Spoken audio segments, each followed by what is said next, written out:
तो एपिसोड की स्टार्टिंग में हम देखते हैं ज़ेंग बेहोशी की हालत में पड़ा हुआ होता है, जिसके बाद लुओ पीरान के सिपाही वहां पे आते हैं और उसे पकड़ के वहां से ले जाते हैं। वो उसे घसीटते हुए ले जा रहे थे कि वहां पे मौजूद एक लड़का जिसका नाम यूशो है, वो कहता है कि यंग मास्टर इसे क्या हुआ।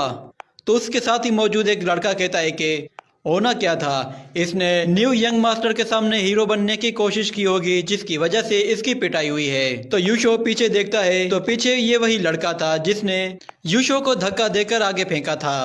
तो यूशो उससे कहता है कि तुम्हारी हिम्मत कैसे हुई ये सब कुछ कहने की, तुम हमारे यंग मास्टर को नए यंग मास्टर से कंपेयर कर रहे हो, हालांकि तुम तो खुद एक बुज़दिल इंसान हो। ये सुनकर वो लड़का कहता है कि हाँ, अगर मैं एक बुज़दिल हूँ तो क्या हुआ, बुज़दिल होने में कोई बुराई नहीं।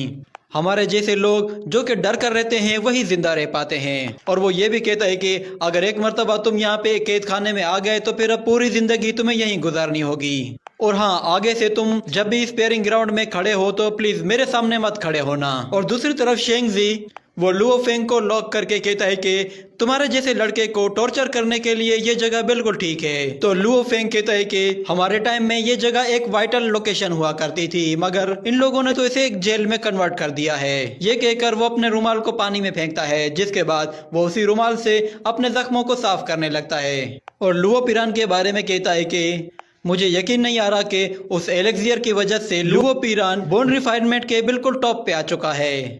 और उन लोगों ने मेरे फादर को भी सिर्फ इसलिए मार दिया ताकि वो लोग उसकी जगह ले सकें। जिसके बाद उसे कुछ आवाज़ सुनाई देती है, तो वो पीछे मुड़ के देखता है तो वो आवाज़ उसी बुक से आ रही थी जो कि उसके फादर ने उसे दी थी, जो कि उसे कहती है कि एक अच्छा आदमी न कभी किसी से लड़ता है न झगड़ता है, वो किसी तरह के वेपन का इस्तेमाल नहीं करता ताकि वो लोगों के लिए एक इंस्पिरेशन बन सके।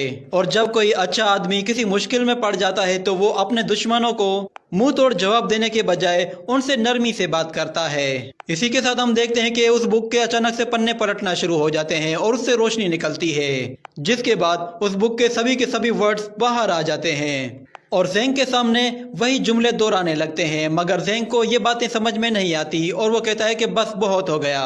वो जाता है और उस किताब को ऊपर उठा लेता है, जिसके बाद वो उस किताब का नाम पढ़ता है जो कि होता है लॉ ऑफ हेवेंस। तो लुओ ज़ेंग कहता है कि मैं इस किताब से बिल्कुल भी एग्री नहीं करता। अगर मेरा फादर नरम दिल का ना होता तो शायद हमारे साथ आज ऐसा सलूक ना होता और ना ही वो अपने भाई के हाथों मारा जाता। और वो कहता है कि ये बुक हमारे लिए नहीं है, ये किसी नोबल कैरेक्टर के लिए है। वो उस बुक को यूजलेस कहकर उस आग में फेंक देता है, जिसके बाद वो आग उसे पलक झपकते ही जलाकर खाक कर देती है। और उस बुक के जलने के बाद हमें लुओ ज़ेंग का फ्लैशबैक दिखाया जाता है, जिसमें वो अपने फादर के साथ होता है और उसका फादर उससे कहता है कि मैंने ये बुक तुम्हारे लिए लिखी थी, क्या तुमने इस बुक को अच्छी तरह से पढ़ लिया है। तो लुओ ज़ेंग कहता है कि अरे ये क्या, मैंने तो उस किताब को जला दिया, मैंने बिला वजह ही अपना गुस्सा उस पर निकाल दिया।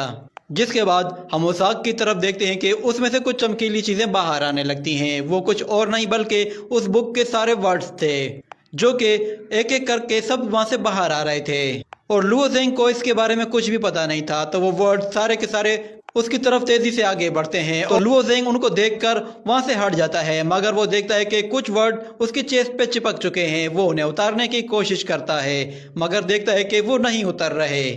और फिर कुछ और वर्ड्स उसकी तरफ आते हैं और उसकी पीठ पे चिपक जाते हैं, जिससे उसे बहुत ज्यादा तकलीफ होने लगती है। और सारे वर्ड्स आहिस्ता आहिस्ता एक एक करके उसके साथ चिपकना शुरू हो जाते हैं। और फिर लुओ ज़ेंग बहुत ही जोर से चिल्लाता है और उसकी बॉडी से बहुत तेज रोशनी निकलती है, जिससे सब लोग हैरान हो जाते हैं। और लुओ शू कहता है कि यंग मास्टर शायद उनके साथ कुछ प्रॉब्लम है। जिसके बाद हमें शेंगजी को दिखाया जाता है। वो कहता है कि लुओ ज़ेंग अब क्या हो गया तुम्हें। वो उसके पास जाकर देखता है कि लुओ ज़ेंग की बॉडी हवा में लटक रही है और वो जंजीरों के साथ बंधा हुआ भी है, मगर वो बहुत ज्यादा तकलीफ में है। लुओ ज़ेंग उस तकलीफ की वजह से अपने हाथों को जोर से खींचता है, जिसकी वजह से वो जंजीर टूट जाती है। और फिर वो देखता है कि वो वर्ड्स जो कि उसके हाथ के साथ चिपके हुए थे वो उसके हाथ में एब्जॉर्ब होना शुरू हो जाते हैं, जिससे उसको और भी ज्यादा दर्द महसूस होता है और वो बहुत ही जोर से चिल्लाने लगता है। और इसी दौरान उसकी बॉडी से बहुत ही तेजी से एनर्जी बाहर निकलती है, जो कि शेंगजी को उठा के वहां से दूर फेंक देती है।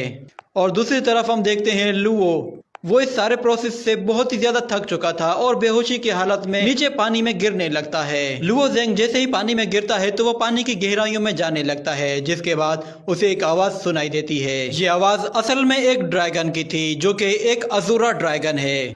वो ड्रैगन उसके सामने आ जाता है, जिसके बाद हमें उसी जगह एक फर्नेस दिखाया जाता है और उस फर्नेस के अंदर हमें ग्रीन कलर की एनर्जी दिखाई देती है। लुओ ज़ेंग सीधा उस फर्नेस के अंदर जा रहा था और वो ड्रैगन भी उसे देख रहा था और देखते ही देखते उस फर्नेस से रोशनी निकलती है, जो कि लुओ ज़ेंग को अपने अंदर खींच लेती है। और इसी के साथ ये एपिसोड भी यहीं पे खत्म हो जाता है।